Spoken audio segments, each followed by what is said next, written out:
Hi, my name is Samantha Kingston. I am the creator of a 360 narrative piece called Anonymous. I have been touring the film up and down the UK at the moment, and I've done a couple of talks at festivals about the topic of the film, creating it, and a little bit about the story behind. And I thought it'd be a really good idea to pop the talk that I've been doing up online so that more people can see it.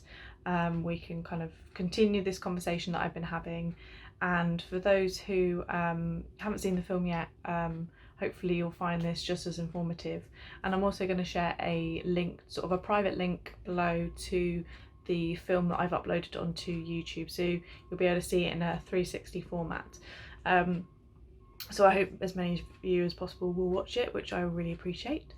So as I said, I'm going to talk to you a little bit about the film, the topic, why I've done it, and that's it really. So here we go. I will also pop in some slides as well, and what I will say as a bit of a disclaimer, if anything that I say in this video upsets you or is a bit of a trigger, please, I'm going to put some really useful information at the bottom for you to go through, and I'm always available to talk to on Twitter as well if you want to reach out. And again, I will put all that information at the bottom for you. So to give you a little bit of background about me, for the past 5 years I have been working in the immersive technology sector with my business Virtual Umbrella. We work with creatives that make VR and 360 content, and that could be from people that are making stuff within the arts or people that are working in engineering. We've kind of covered it all, and we really enjoyed doing this for the past 5 years. And Anonymous is actually my first sort of personal 360 piece, so it's been incredible to use that knowledge from over the past 5 years and pull it all together into my own project. And I feel that through working in this industry, I have really experienced that kind of real human impact that 360 and VR can really give you. And I've fallen in love with the tech over and over again by watching lots of different types of content. And I felt that if I was ever going to tell this particular story, this was the way I was going to tell it. And the reasoning on that is that, as we'll get into and you'll start to sort of understand why, this particular story is really hard hitting, and it can be quite upsetting. And with this I'm trying to raise awareness, and I think that sometimes using 360 is the perfect way to really bring you into a story that is about someone maybe completely different to you, really put you in their shoes, and then really have that 12 minutes, which is how long my film is, to really experience that story. There's no distractions, you can't look at your phone. I mean, you can close your eyes if you want to, but it's an opportunity to have 12 minutes to really listen to somebody. You know, if we watch TV, we read a book, there's always going to be distractions around you, so 360 has always kind of been something I've really wanted to explore. And in terms of the film, it's a story that the script I've written myself, and it is based on my story, shall we say. So in terms of the background, so for 10 years, from sort of the age of 18 to 28, I hid someone. So I didn't talk about them really, they weren't a part of my life, and unfortunately, due to like a tragic incident, they kind of were no longer something I could hide. So in October of 2018, my mum, at the age of 46, unfortunately passed away from stage 4 liver disease. I sat with her through the night, and it had been the first time I had seen her and spoken to her in 10 years.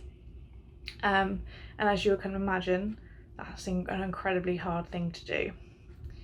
Now, there are 2.5 million children in the UK with an alcohol dependent parent, And Anonymous, my story, is a part of my way of grieving and my way of sharing my voice through those 2.5 million children.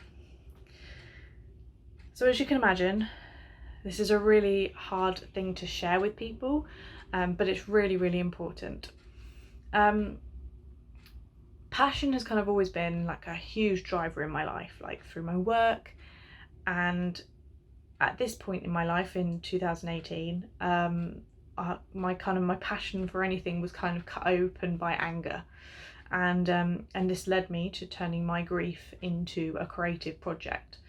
I was angry at the work, angry at the situation. I felt like I was angry at a lot of things, and I had to put it into something creative. So I started writing a script for Anonymous.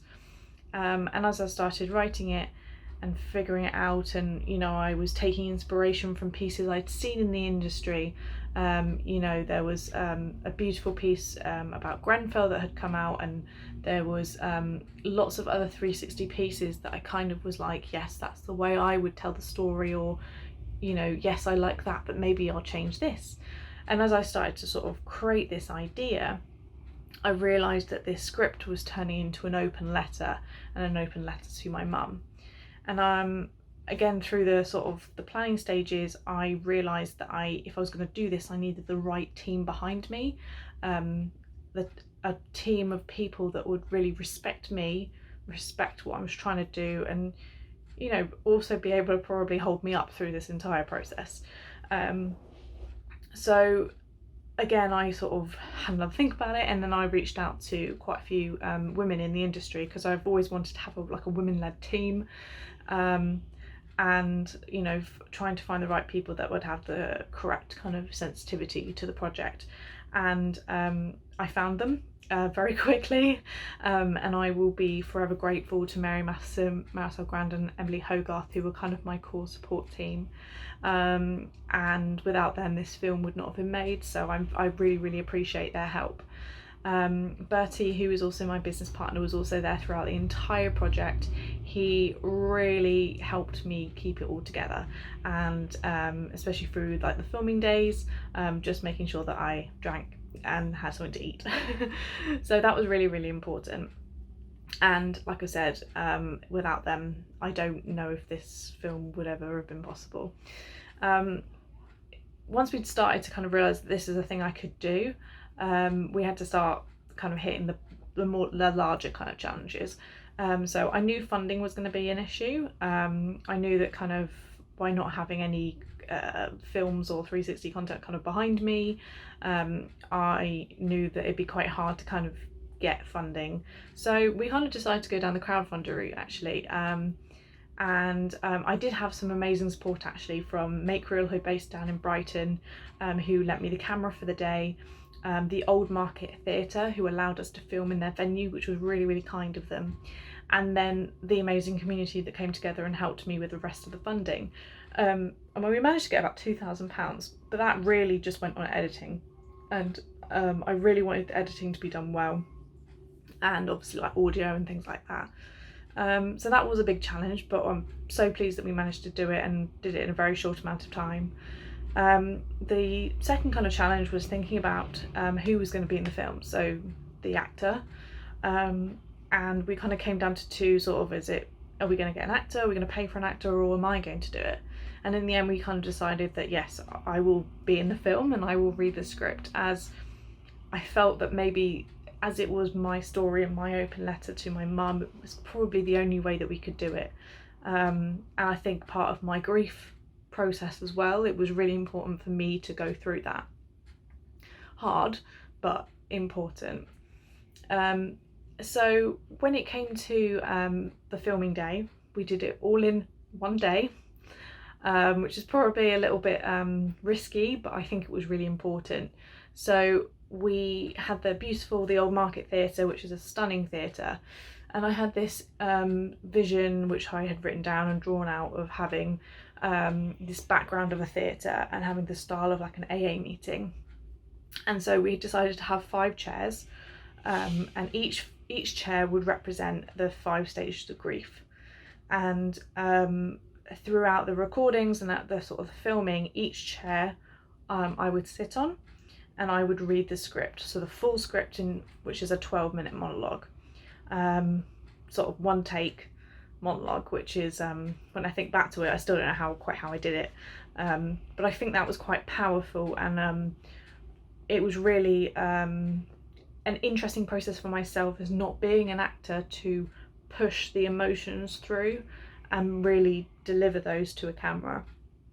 So I think we did an amazing job to get that all done in one day, and we then obviously, when it came down to editing, it was me and mainly Emily who was doing all the editing, and I must say her kind of dedication to the project really shines through, and she did an amazing job.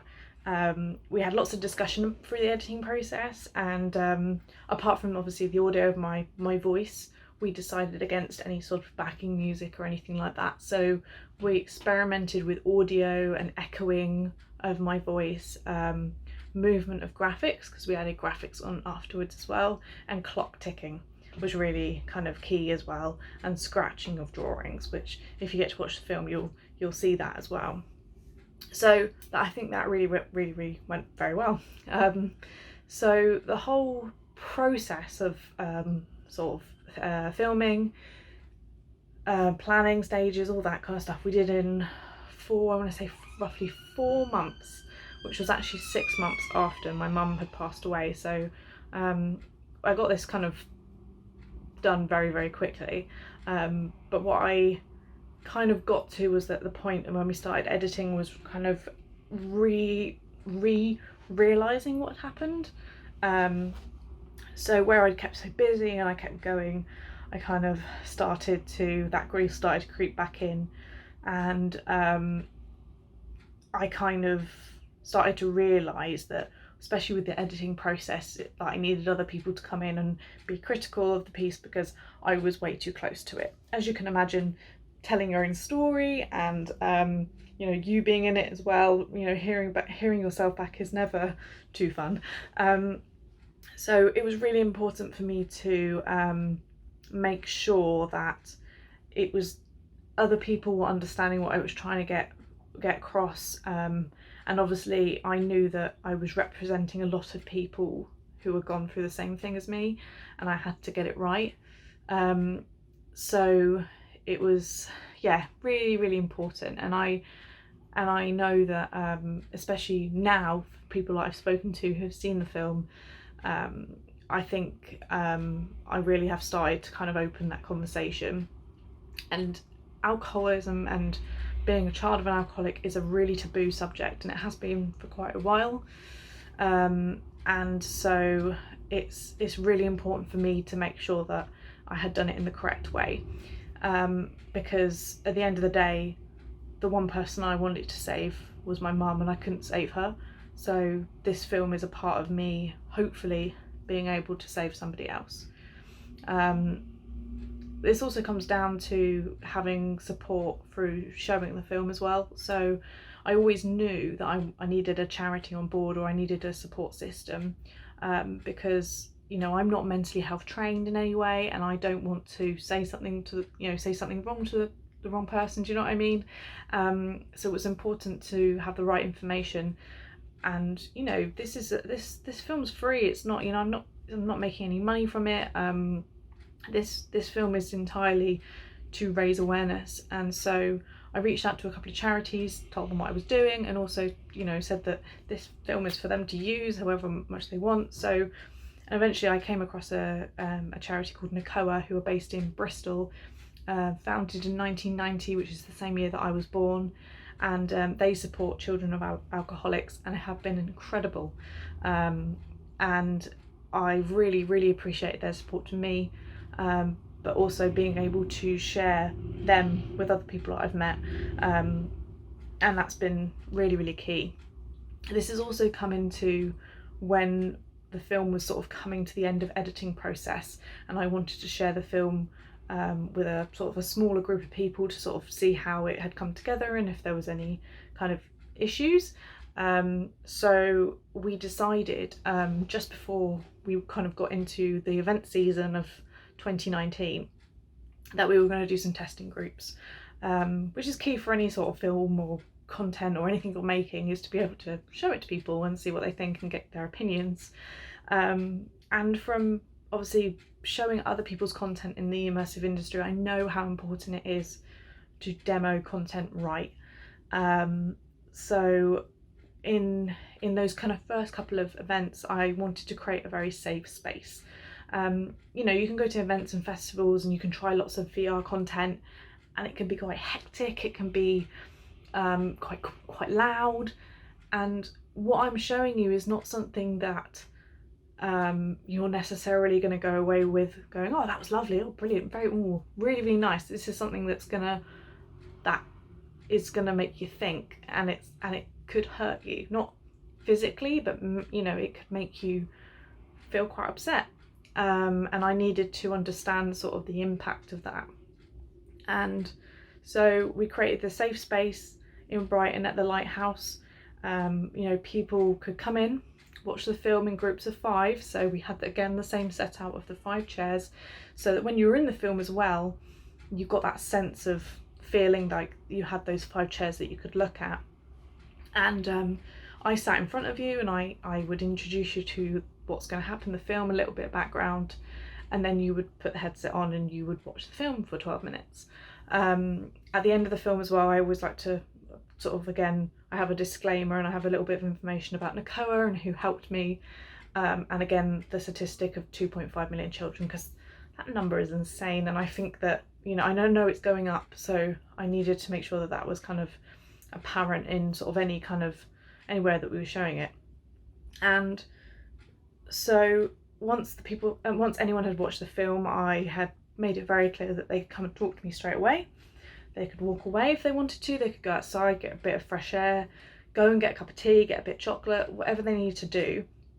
And it was important that they didn't feel like they had to go away, like, you know, they're, oh okay, well I've done my bit, I need to go now. I made it clear that that space was them for, you know, they were allowed to stick around for as long as they wanted to. What we also did was we had little postcards on the table, so for anyone that really couldn't talk to me, because, you know, again, you're watching me talk to you for 12 minutes, it can be really intense. You know, that I asked them, you know, you can go sit at the table, write your notes, write how you feel, if there's anything that I did wrong or you didn't like or anything, just to kind of help me in the process. And I found that was a really useful way of letting people have a 5-minute breather. You know, I've sort of taken your time for a good 12-15 minutes, and there's a lot of information to digest, so that was really key to me.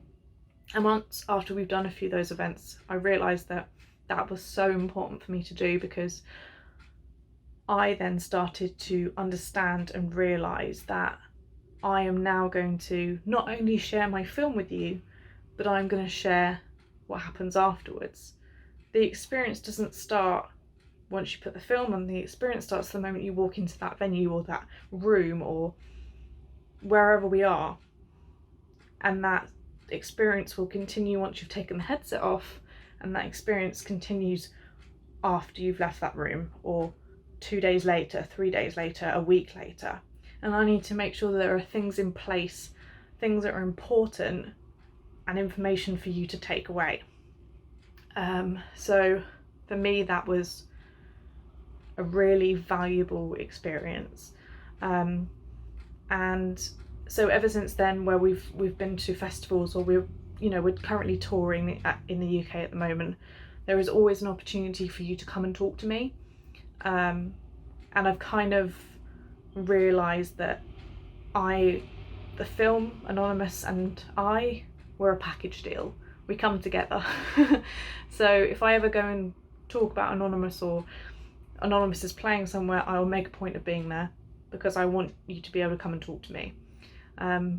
Because sometimes that might be the only opportunity that you get to talk to somebody about this particular topic. And it's also, it allows you to realise that you're not alone, and that's kind of the reasoning for doing this film. So kind of going forward with this, we're going to continue touring, sort of continue to raise awareness as much as we can. We need to think about distribution. That's kind of our next thought. But right now, the package deal of the film and I think works, and although it's a lot in terms of energy for me to take on, it helps me, and hopefully it will help other people. So that's kind of everything for now. And like I've said before, if there's anything that I've said, or if you do watch the film that upsets you in any way, or you feel you need to talk to somebody, reach out to NACOA. They're an incredible support unit. I'll put all their information below.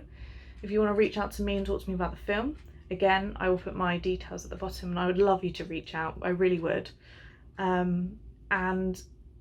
This is an open conversation, so I would love you to be able to talk to me about it, and remember that number, the 2.5 million children in the UK. It's a big number. So hopefully things like this and all the incredible work that every charity does in the UK is really important. But yes, please do reach out. And thank you again for listening to me. I hope you found it insightful. And like I said, the link below for the private viewing of the film is just down there, and it is on YouTube, so it won't be in a headset, but it's just another way for you to see it. So thank you very much. Hi Mum, it's me again. I know that it's been a while since we last spoke. In fact, it's been 10 years. I guess that means it's time we sat down and had a chat.